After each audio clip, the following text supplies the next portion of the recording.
Hello, everyone, and welcome to the 8th episode of the Save File podcast. I am Charbel, and here with me today is the only man who says that Ant-Man would be better if he could be bigger. Anf. What up? And That was pretty good. thank you. Unfortunately, Josh is away. We sent him on a fetch quest, but neither me or Anf had gems to bring him back in time for the episode. So, Oh, it's a shame. yep, no, unfortunately, Josh won't be with us today. And to start this episode off, Anf, I think we need to talk about what I would say has been the biggest story of the last week. And that would be the whole ArenaNet fiasco, I think. So, how would you best describe it? I would best describe it as a whole unprofessional issue. Like, let's just say that she tried to put out her opinion. I'm assuming it was an opinion. It was essentially one of the developers, Jessica Price, had written a Twitter thread about writing for characters in MMOs. And what had happened was a popular streamer or YouTuber named Dara had he commented word for word, "That's an interesting read, but I disagree slightly, and here's why." And she took Went off her tree. she took great offense to that. Yeah. And she felt it was an issue about sexism. In particular, she wrote, "Well, this is what it's like to be a woman in the game industry," and it just went on, and it grew bigger and bigger. And this whole thing culminated with her as well as another developer named Peter Fries, who defended her on Twitter, both losing their jobs and being quote unquote no longer with the company. That company being ArenaNet. And this has sort of continued. A few publications have been taking sides. I know that a couple that have covered it have been accused by quite a bit of people about presenting one side of the story and not the other.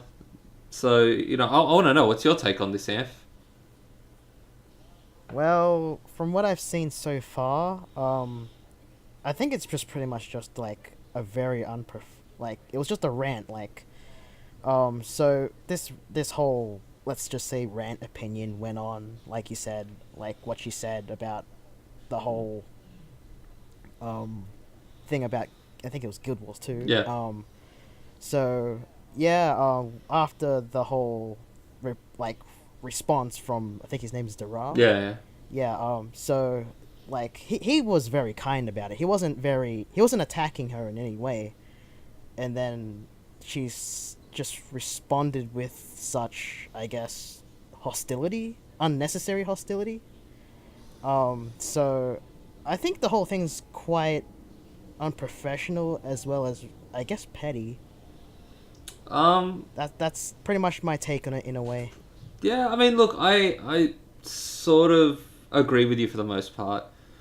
I heard about this story the day it broke.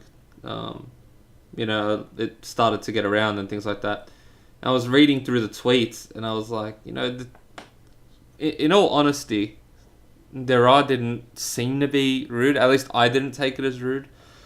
But No, she I read she it. took it and as, I couldn't take it rude. yeah, Jessica took it as I don't know if offensive is the word, but she was, I guess she was offended because someone who wasn't in the industry is saying she felt like they were trying to tell her how to do their job when she's been in this industry for over a decade, which I get, but I feel like when you go on Twitter and you post things like that, and you're sort of inviting a response. Twitter's a platform for discussion, and I felt like her response was pretty unprofessional. I don't like the fact she made it about sexism. Dara's comments didn't seem sexist or derogatory to women in any way. And my real issue with that, and that's something I feel pretty strongly about, is there are serious issues of sexism. And when, if Hmm. something isn't sexist but you just label it sexist to sort of, I don't know if you want to, like, drum up defense or whatever, but it It invalidates the that's my argument. point. You don't want everything being labeled as sexist. If that was a sexist issue, people will look and be like, oh, is that the standard for what it takes to be sexist? You just have to disagree with someone. But I personally didn't find Dera's comments to be sort of derogatory. He just seemed like he was going for discussion. That's my take on it. She clearly felt differently. Um, the only thing that I really, I guess, felt was a bit harsh was that she lost her job, as well as, like I said, Peter Fry's the other developer Peter Fry. who defended her, both lost their jobs. And you never want to see anyone lose their jobs for, any No. reason. But I feel like that was a bit harsh. This is, look, let's be honest, neither of us know anyone personally in this story. But um, if that was sort of a first offence, I think that was a bit harsh to say that she's lost her job. I think she went too far, most definitely with her responses to Dera, but Hmm. personally, I think maybe an apology of some sorts. If you really want to take it far, then put like maybe a 1 or 2 week suspension from work. That I understand. But to just be thrown out, Just to let them go, it's a bit yeah, much. I feel like that. I feel like that was a bit much. Um, but look, Like I wouldn't think it's an issue that is worth firing someone over unless they actually actively swore at them and called them something. I guess prejudice or bigotry. I can understand completely, mm. but there was nothing of the sort on either side. Well, I Like mean, the closest that. thing was Jessica tweeted saying something along the lines of the next random ass hat that tries to tell me how to do my job will be insta blocked. And look, she sort of was referring to what DRR did, and referred to him as a bit of an asshat. I feel like that was too much. I feel like that she could have just as easily not responded to DRR's Okay. comments. If you feel like they were that derogatory, don't respond. You can block people on Twitter. You can do whatever you want. I feel like like when you respond to people on the internet, it's you're playing with fire at that point. No. Well, this is why I guess that's why she's in the wrong. Like after you mentioned that, now I can kind of see how she can be easily perceived as being in the wrong. Like Yeah, the moment you start saying stuff like that, or just outright just retweeting them and mocking what they say and calling them asshats, you're just putting yourself up there on the yeah. spotlight. And as a professional developer, you're pretty high profile, and you don't want that sort of attention put onto you. Nor do you want the company to find out that you've been doing such a thing. Well, some people have defended her by saying, well, it was on a holiday, like, obviously it was on the 4th of July, which in the US is a public holiday. She Mm. wasn't at work, she doesn't have to pretend to like people, things like that. Um, my response to that would be, look, in her Twitter bio, she clearly identified herself as a member of staff at ArenaNet. Everyone knew who you were, and look, to me, it's the same as if you were in a work uniform, like a work shirt or something like that, and and you verbally, I guess, attack a customer, then people can clearly identify who you work for. It's the same sort of thing. Um, but you should never, ever try to harass people online. I mean, I don't know about you, but No. I've been bullied online in the past, and I it's dead set one of the worst things. It's such a hard thing, and like you should not just antagonize anybody. In this case, like I said, I feel like she went too far, and she dealt with a lot of the pushback. And whether you feel that's warranted or not, that's up to you guys. I personally don't feel any online harassment should ever be warranted. Um, No. but that's I that's know my there's a take on it. developer out there that does something like this. I wouldn't say on a daily basis, but on a consistent basis, and he's one of the developers at Platinum Games. I think his name is Hideki Kamiya. He's the one who did Devil May Cry back in like his Capcom days. Like his Twitter activity is mainly just like telling people if you say this and that, I will block you. That's understandable. Blocking people is perfectly fine. The thing is, this guy goes out of his way to say who is blocked and why they're blocked. And there's times where he's called his I guess subjects or audience, I guess, maggots. Yeah, I wouldn't do that personally. I couldn't exactly. It's kind of, I wouldn't say it's the same thing, but it's kind of similar to a more extreme. Like, I like the guy.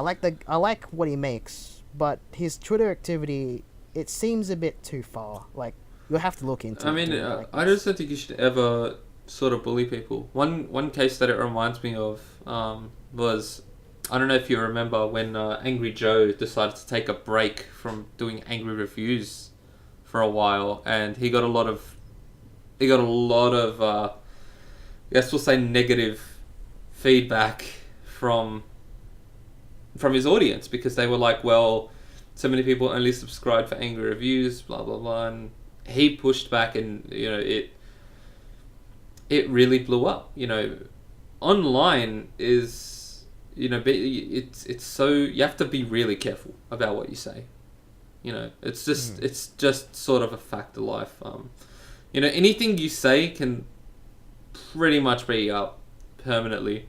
I'm sure you can think of times where people have said something and then they may have tweeted something and deleted it, and then a screenshot makes its way around. It's, yeah.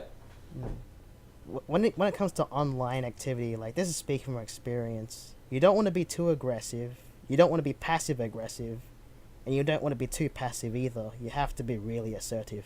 Yeah, I guess. Like this is just speaking from like major experience. Like, I mean, I can't exactly, like, let's just say that I was a prick online. True story. Like, it will bite you in the ass. Like, people will like call you out on it. They will respond with even greater hostility, and no one wants that. Like, when it comes to, I guess, online feuds or online disagreements, the best thing to do is to talk civilly. Yeah. Like, just take it to a very civil approach. Don't just resort to aggression instantly and take things for granted and just instantly fight back. That's just not how a civil discussion should go. Yeah, like I haven't used my Twitter in ages. I rarely post on Facebook. I'm just very, very careful with what I post online. I don't, no one wants. You shouldn't actively be looking for confrontation. You know what I mean? I don't think that's a good way to be. And if there have been times where, I may have commented on a post or something, for example, and, it may have rubbed someone the wrong way. And personally, I've always just like, look, if you don't mean anything by it, then you don't mean anything by it. But things can be very misconstrued in text. I hate having to have like long conversations where I'm just like going back and forth with someone, whether it be through email, through writing, or anything like that, because sometimes you come across as, rude, or you convey the exact opposite of what you're trying to. You know what I mean? Like, it's very hard to maintain professionalism in a way. Yeah. Like, I wouldn't say it's hard to maintain professionalism. I would say, but compared to speaking, I find it a lot harder to sort of convey the sort of emotion you want. You know what I mean? Like, I can talk, and I can someone can easily talk to me and be like, oh, well, I can tell Sharps is unhappy, or, hey, Sharps is cool, people can easily see, how and hear how I react to a situation when you talk. Whereas in text, sometimes, using the wrong word can give your message a different meaning. And that's something you really have to be careful about. Especially if you do a lot of communication through, like I said, emails or, you're a social media manager or things like that. When it comes to Twitter, I don't want to categorize here, but on Twitter, a fight between like two people or maybe a whole group, it's very common. Like, I scroll down Twitter and there's always like some sort of political argument, or I guess, like cultural appropriation arguments and all that. Yeah.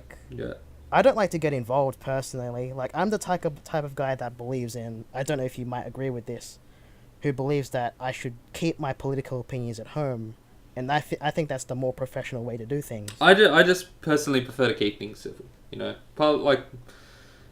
Politics isn't something that I openly discuss online. If anyone wants to know, if I've had political discussions with people, but I prefer like civil discussion instead of back and forth arguments, especially online.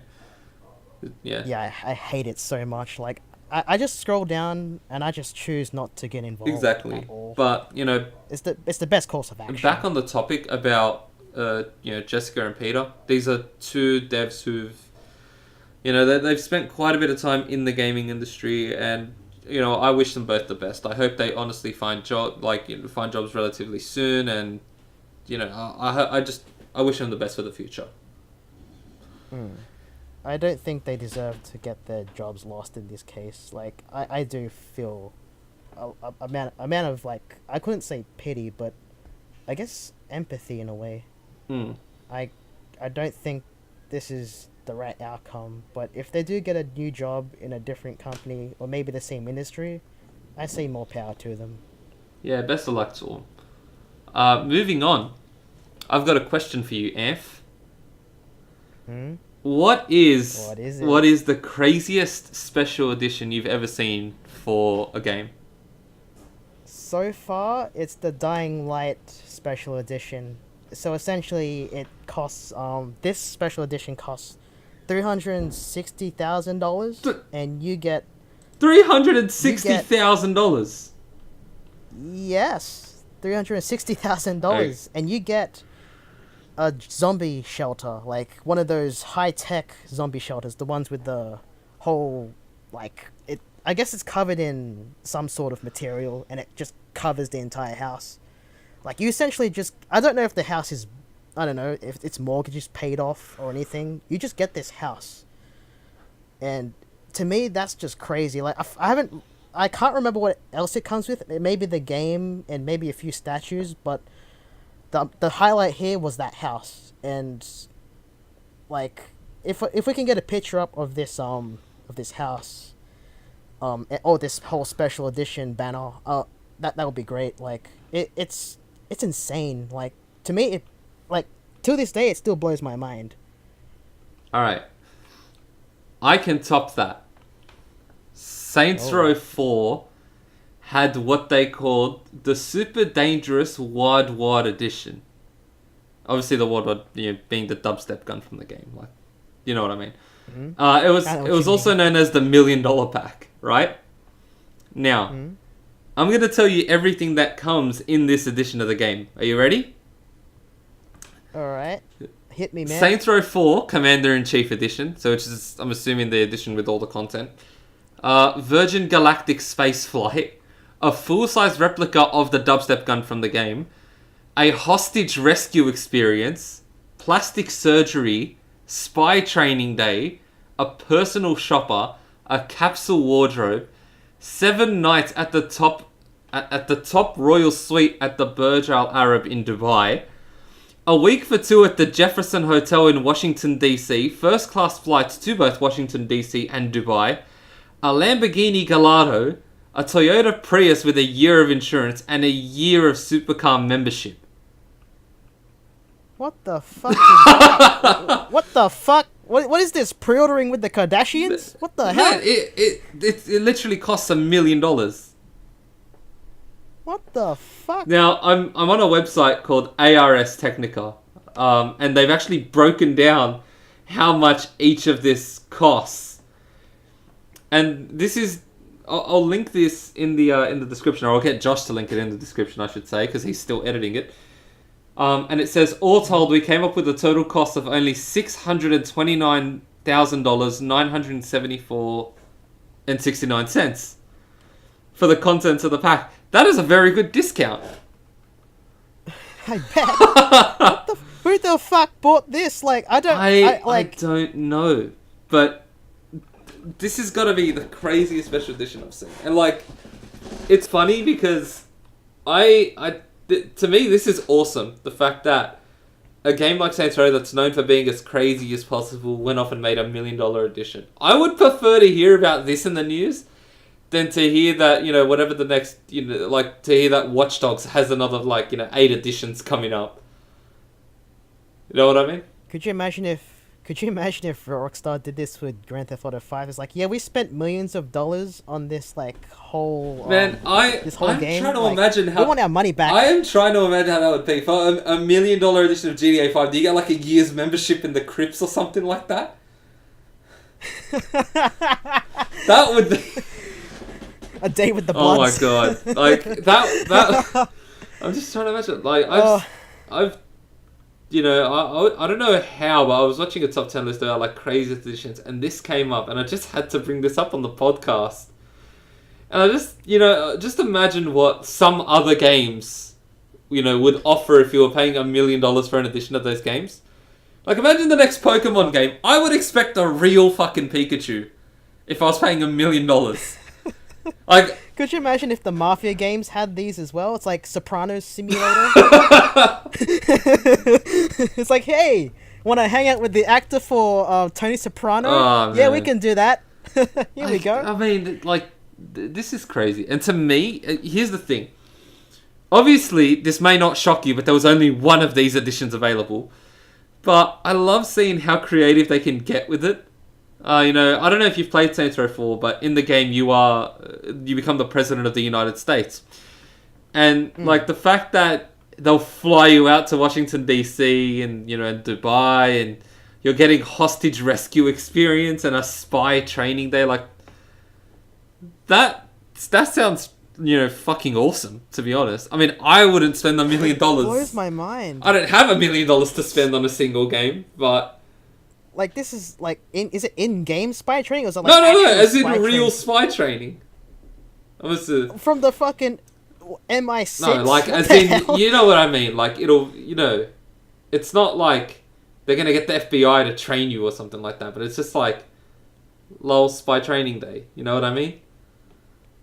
Fucking, they just get a real life James Bond out of nowhere who's all relaxing and shit, and all the stuff oh wait, someone bought the pre-order, so we're gonna hire you for a day. Do you mind if you get kidnapped by that guy with the golden gun again? Oh my god, please. No, I haven't even. To me, but the craziest thing in this is plastic surgery is included in it.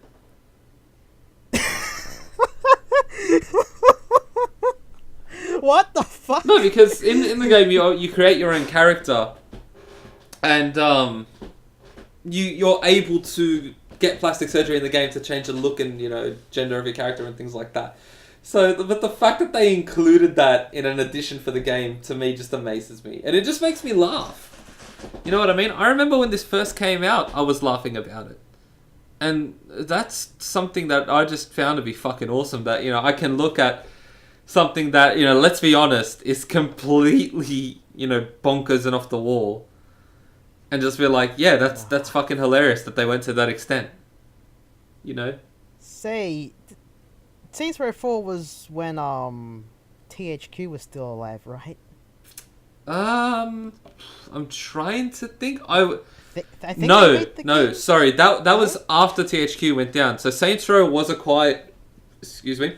Saints Row was acquired by Deep Silver. Oh, yeah, right. Because I was gonna say, it's were they so low on funds that this was their last hope? Oh man, but no, the game is made by Deep Silver, and or it's published by Deep Silver and made by Volition. Speaking of Saints Oh. Row, I don't know if you've heard, but recently they confirmed that there'd be a fifth game on the way, apparently. Yeah, so from what I know, I believe a trademark was filed for Saints Row 5. Look, in the fourth game, the Earth is destroyed and you're fighting aliens on a mothership, so I don't know how much more bonkers they can get with it. In the last standalone expansion, they literally had two of the game's main characters going to hell. So, Oh yeah, get out. oh yeah, get out of hell. To be honest, my favorite game in the series was the second one. Back when it was, a more arcadey, gang-based game. Mm. To be honest, I think that was perfect for the series. I currently have Saints Row 3. I got it for $5 recently at the nearest video store, which they are selling. You still have a video store? Yeah, I still got leading edge video. I got like God of War, the original 1 and 2, like the HD collection, like down there, and I also got Saints Row 3 or the third. I don't know if I got anything else from there, but they were selling other stuff like BioShock Infinite and Left 4 Dead 2. Are they still open? Yeah, they're still doing movie highs. All right, man. There's got to be a day where no, there's got to be a day where we go there, just for the fuck of it. The last. Oh, dude, take a train to Dapto, son. Oh man, seriously, the last time I remember going to a video store was quite a few years ago. Actually, me, me and a few others, like my brother-in-law, my sister, and all that. We used to just do it because it was fucking fun. Because we used to always do it when we were younger. There used to be a Video Easy in my area. Man. Oh, same dude, here. I remember after school, Friday nights, I'd rent a game for the weekend. And that was the fucking highlight of my childhood, man. Friday nights, I'd get Hungry Jacks or something, hit up a Video Easy, and my Friday night was sorted. Man, those are the days. But yeah, moving on. I used to go to one more. Oh, here we go. All right, let's go. Yeah, I used to go to Civic Video to get games. Oh yeah. Once upon a time, this was when the next generation was coming in. This is when they were getting rid of the previous generation of SNES games, and I had a SNES, and we bought all the SNES games or the leftover SNES games that they were there, and I ran into Star Wing or Star Fox, which is known over in the US. Amazing game. It was technically my first game in a way. And we also ran into Super Mario All-Stars. That was a good day. We found we essentially just bought them all. It was so cool. The fact that you can go to your nearest video store and buy very old games for heaps cheap. I'd say that's if you ever see a video store that's still alive that does that, I'd say take advantage of it. Yeah, for sure. Take advantage of it. I think the only two times I've ever bought a game from a video store was when Video Easy was closing down. I remember I bought, I think it was NBA Live 08 and Burnout 3 Takedown. I bought a few years back before that as well. Oh, nice. Burnout 3 is one of my favorite games of all time. And the amount of hours me and my mates used to just play Road Rage on Silver Lake Southbound. Those were good days. Oh yeah. But moving on, because I do want to ask you something, right?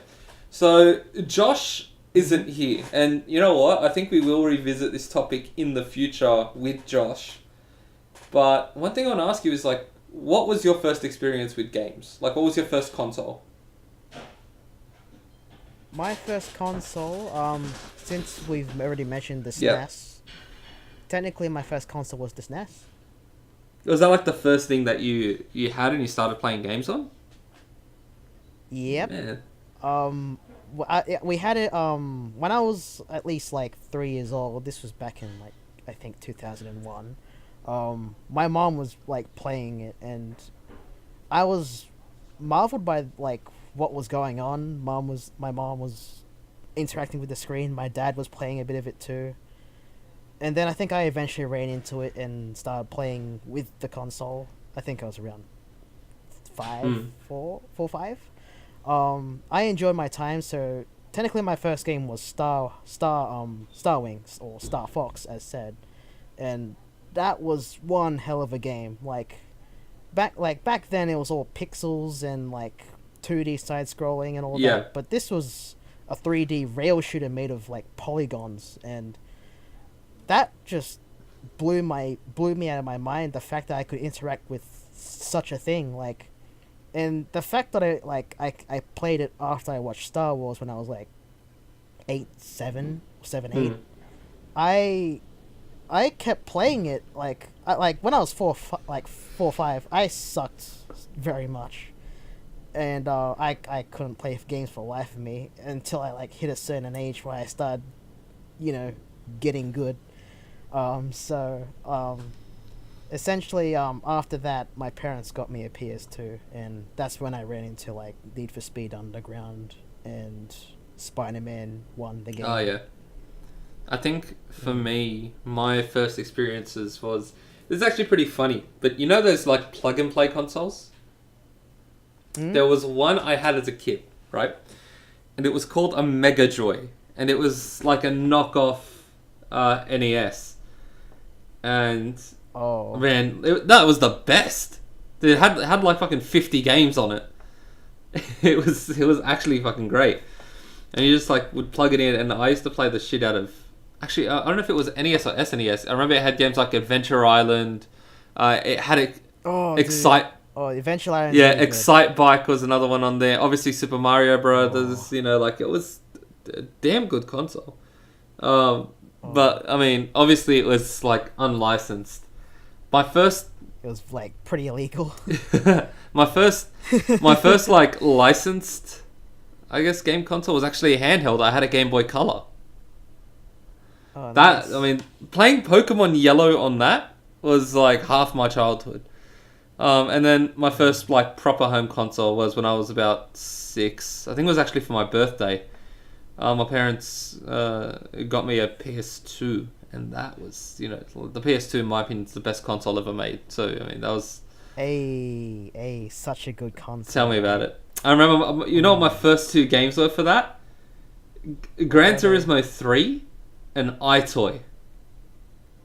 Oh, iToy. Oh, those that was actually technically in a way my first game, but for some reason I don't count it. But I think I should have counted it. Like I always forget about it. I remember. It's such I a remember. good I used to game, yeah. cheat in iToy like an asshole, man. I used to just like, if you held your hand, like in front of the camera, then it. And wave. No, not even Yeah. wave. You could just hold it. Mm. It was the best. Yeah, I did the exact same thing. But yeah, man, I remember that. Some of my favorite games were PS2 games. There was one game called Driven to Destruction. It was a destruction derby game, and I am telling you, it is one of the best racing games ever made. I had such a blast with it. There was that. There was Burnout 3, which I was a huge fan of. Need for Speed Underground 2 and Most Wanted, I put way too much time into. The entire Tony Hawk series between Pro Skater 3 and Proving Ground, I played way too much. On the PS2, just such good games. And then obviously you had the classics, the sort of games everyone had, like San Andreas. Everyone that I knew played GTA. Everyone had it on PS2 and everyone knew it. It was like Ratchet and Clank. Oh yeah, I'm actually wearing my Captain Quark hoodie right now.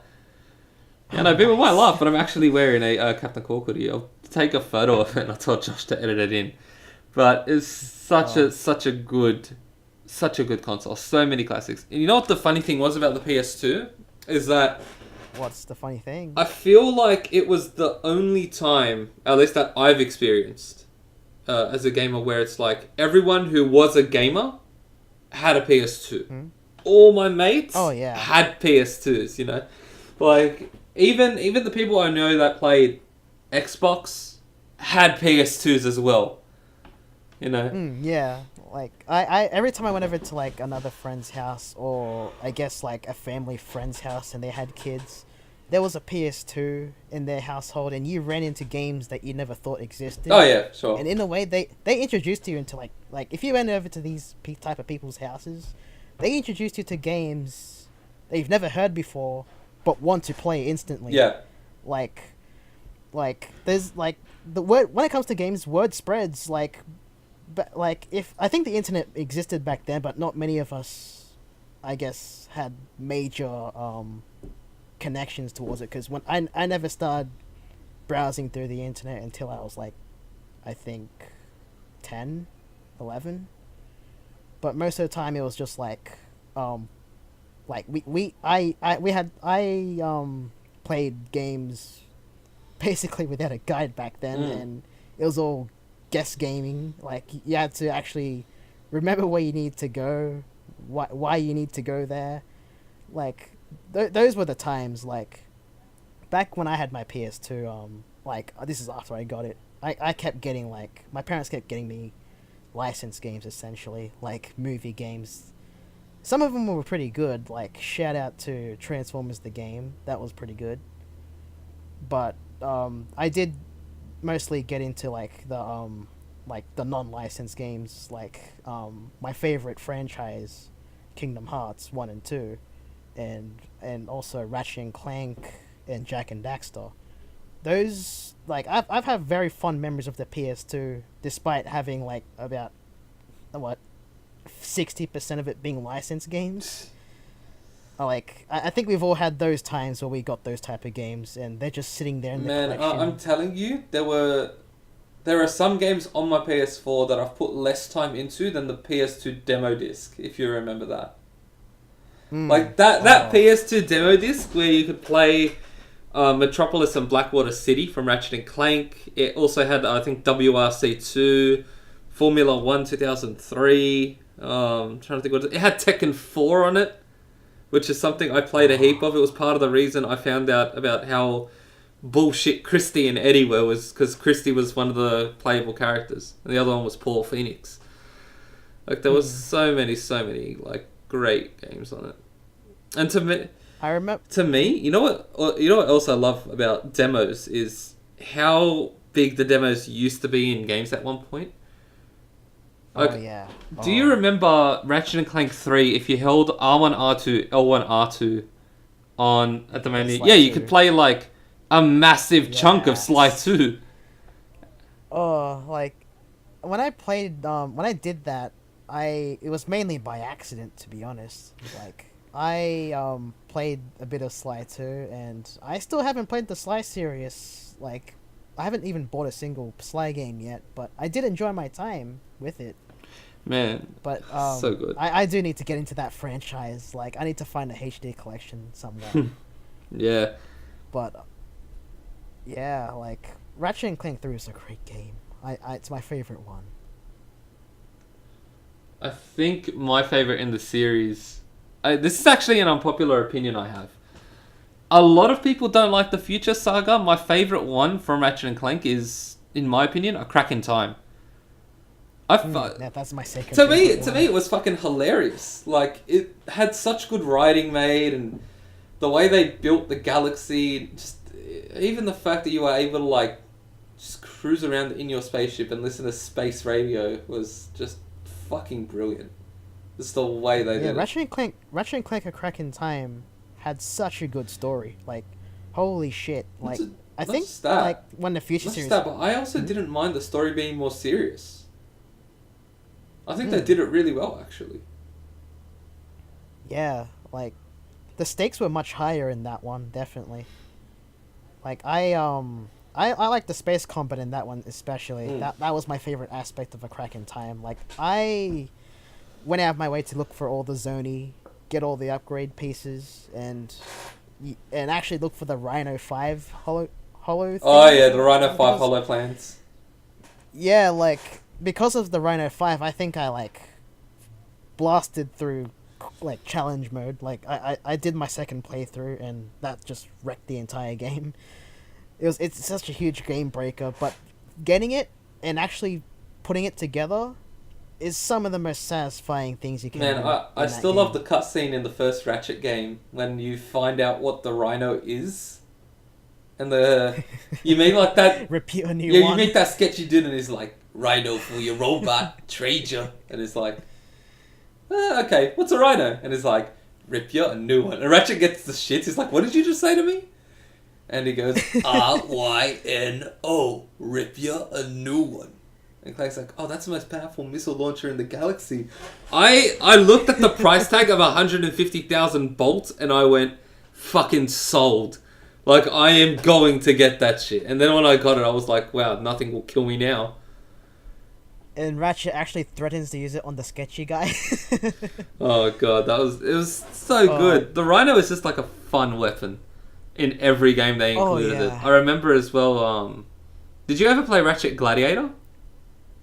Yes, I haven't finished it because I lost my save data through when I was a dumb kid. I accidentally pressed, I think, new game. Oh no. And it overwrit my save data, and I was devastated. Like I think I sat in a corner and cried. I Oh man, legit sat in a I corner. accidentally deleted a friend save file once for Need for Speed Underground 2, Oh no.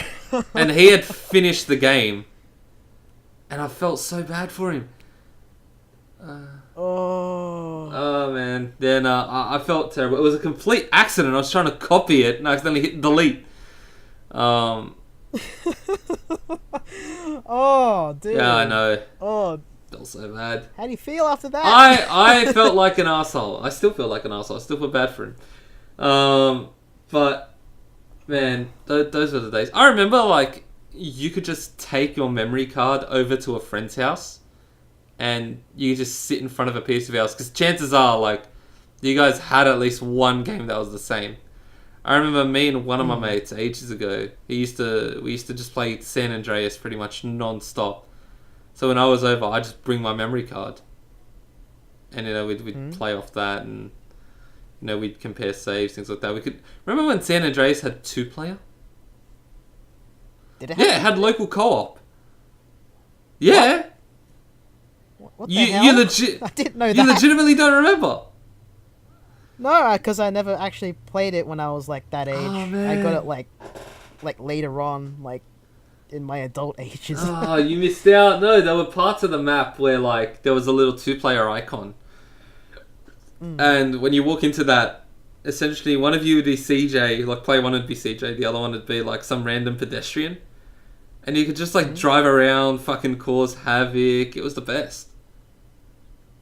Oh, I There was didn't know that. There was actually a glitch from memory if you went into 2-player, which was if the person who was player 2 used a katana and cut off CJ's head, then when he respawned, he would still have no head and blood would just be constantly spurting out. I think that was the glitch. Oh, Something like that actually sounds amazingly It brutal. was Mortal Kombat made by Rockstar essentially. You could even see like CJ's like neck and where like the bone sticks out. It was brutal, but it was a pretty awesome glitch.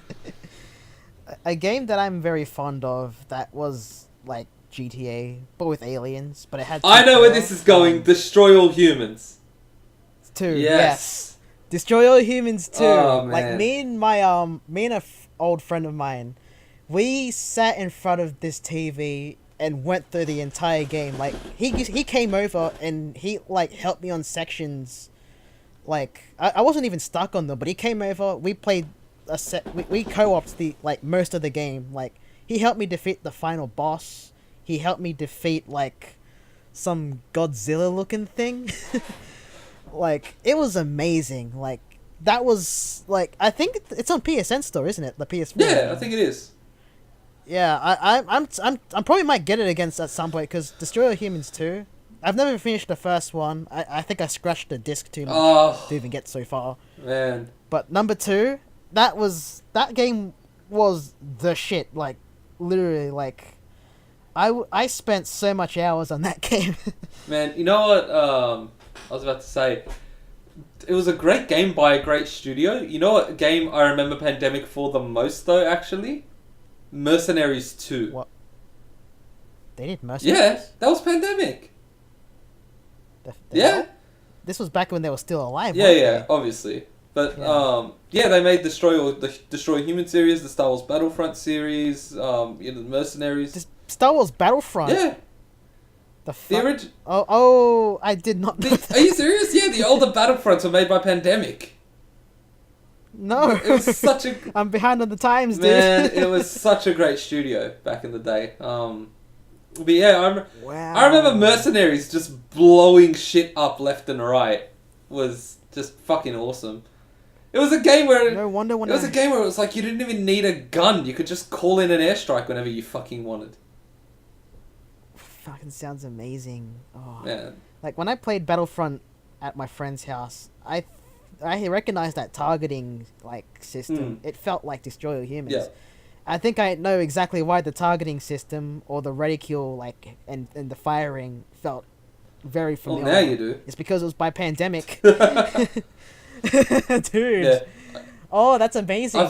It's just a shame that they became defunct though. Yeah, it's a shame. I think it was because the Saboteur. I don't know if you remember that game, but you played as from memory, an Irishman in Nazi-occupied France, and I think something was something along the lines of it didn't sell as well as EA wanted it to, and so EA closed it down and sort of redirected the staff to other studios, which I mean I felt fucking.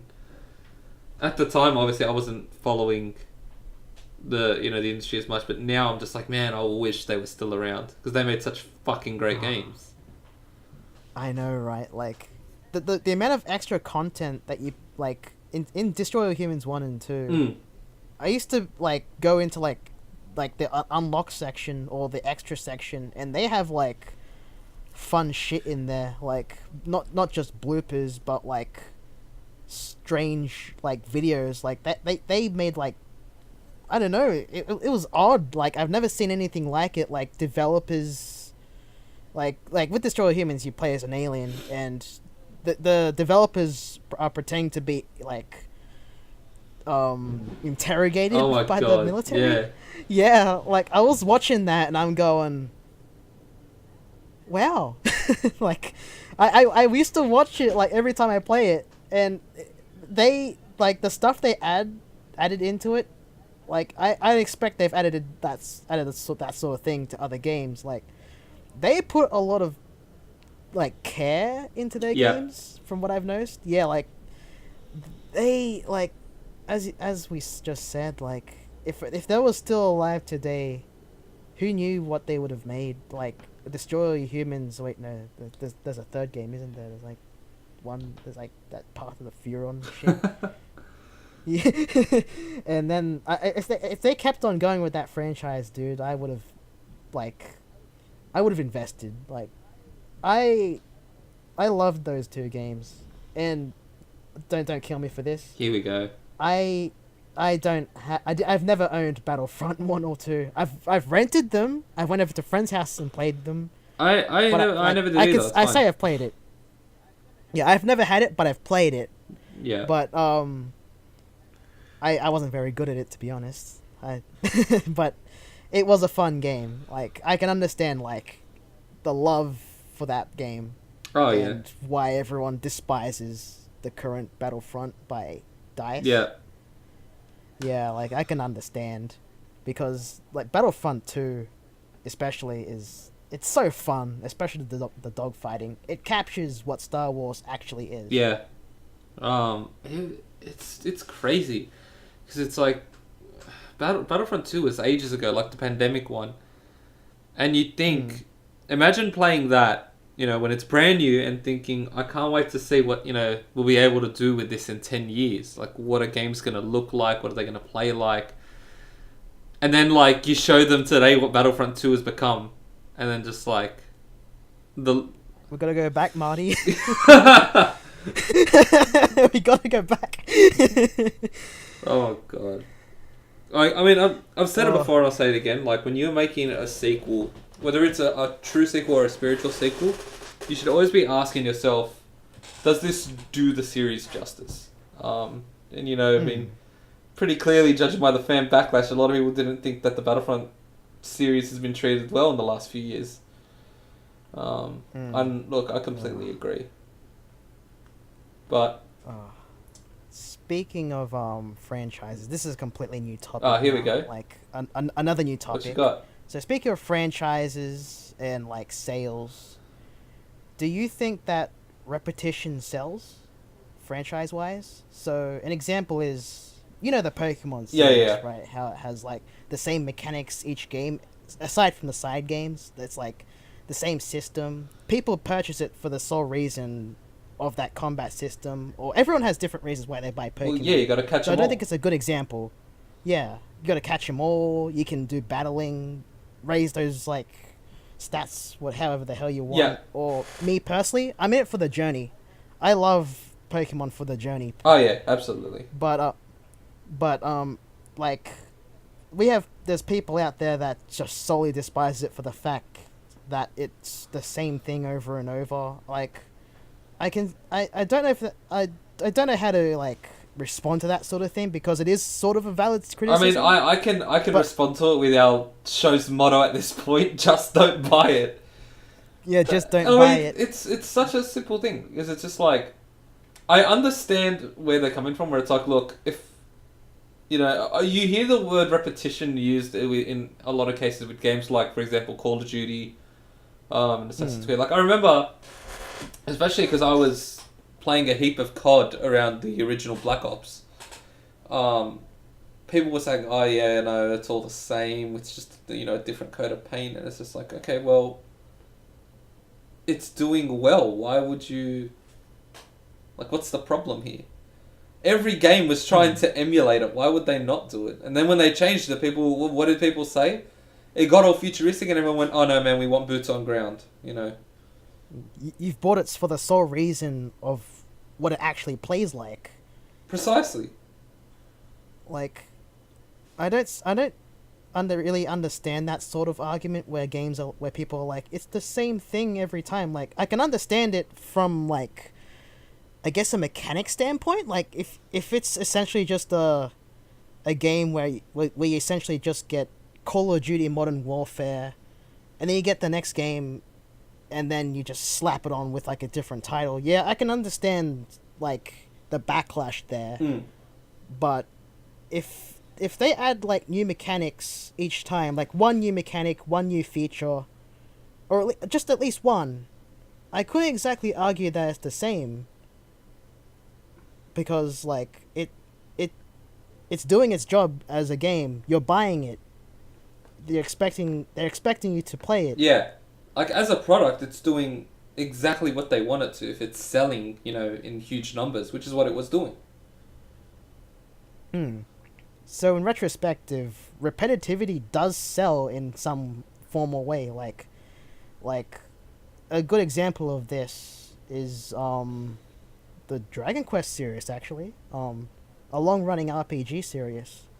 Essentially each game has the same mechanics in a way. Like they do add a feature each time, Yeah. like at least new abilities, new spells, new classes. But I mean, But when you think about it, repetition can be sort of bad for you in the same time.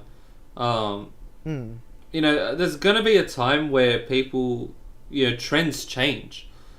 I said before, there was a time when everyone was trying to emulate Call of Duty, but right now, are they trying to do that? No, everyone's trying to emulate the success of a game like Fortnite. They're trying Like to now, jump yeah, onto now that, it's the big thing bandwagon. now is battle royale. A few years ago it was the whole survival crafting fad. And that's just how it is. Before that, it was the modern gritty FPS. Before that, it was the open world game. Hmm. There's the whole I guess these are also a one-off, like the whole story-driven narrative games, like example The Last of Us, and then came like I guess BioShock. Now, Bioshock was way before The Last of Us. Oh yeah, true. No, BioShock Infinite. I mean, was that before? Or was that after? I think Infinite may have been after The Last of Us, I want to say. But I'm not entirely sure on that. because that I wasn't. because they have because they have that sort of narrative where it's like parental based. Yeah, I know what you mean. Yeah, like that's become the norm with stories now. Like some would argue that's like I guess amateur writing, but I can disagree with that because I think it's a good way to I guess get development out of a character, but Mm. other than that, like it's just when it comes to games, I love story in games, but I don't believe it to be the most necessary component unless it's actually a story driven game. Yeah, I know what you mean. Yeah. So yeah, that was so fuck, I've completely lost it on this topic. It's branched off. Look, I think repetition needs to be used sparingly. I think if you just abuse it, then people are going to catch on to that. But I think it is something that can be used, especially when you're pumping out releases relatively quick and things like that. People will catch on to like the Yeah, mechanics. these and, like, these the days, features. man, gamers they have more tools than ever. You know what I mean, with the internet and the way words can spread. So you can't really pull anything over people. If you use the same textures over and over, in into a sequel, like if you use like the textures from say Modern Warfare 1 and then go to Modern Warfare 2 and then you slapped on the same textures and assets People know. from that game, people will I catch remember on. one of the first things that a mate of mine told me about Modern Warfare 3. He goes, "Oi, the 44 Magnum in Modern Warfare 3 has the same sound as the Desert Eagle from Modern Warfare 2." Like, he just straight up knew that. Yeah, but it's it's a all in time kind of thing. But anyway, Yeah, I guess it does like save company money, but if you are to make money, I guess try to break off from the norm. yeah, Like there's games that have done that already, like the Zelda franchise and all that. They've like the recent Breath of the Wild that broke off from like the norm of Zelda. Like it's become a lot more open to a point where you can do whatever. Like you said you've played Breath of the Wild. I'm playing it now as we speak. Yeah, playing it.